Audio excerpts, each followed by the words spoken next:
So we had to gather both our families in a room with DFS to decide what the plan was going to be as far as visitation for both of us for the time being till we could get to court or whatever. We decided that the grandparents would be the people who will be monitoring us when we're visiting.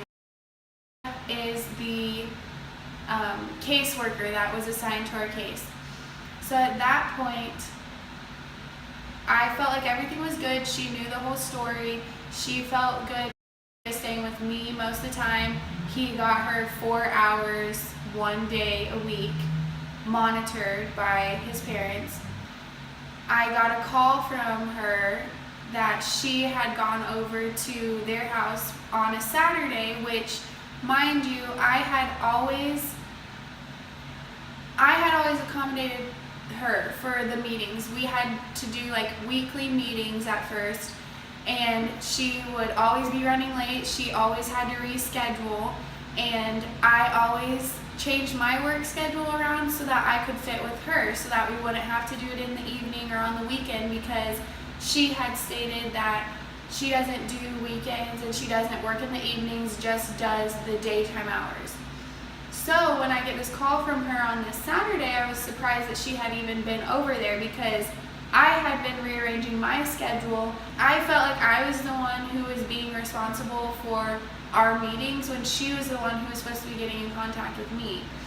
So Saturday she called me and was like, "She's going to be staying here tonight. You can pick her up on in the evening on Sunday at 6 o'clock. I was like, no, that's not the agreement that we had. And we just had met 2 days earlier with me and my mom, and I stated reasons why I was concerned and why I didn't want her staying the night over at their house yet, because of his mental instability at the time. I didn't know what he was going to do. He was very depressed and very suicidal, and they might have been empty threats, but there's no reason to make any threat at all about you hurting yourself or whatever he did, So that's why I was like, until he is more stable and can prove that he doesn't have those outbursts when he's upset or when he can't handle his emotions,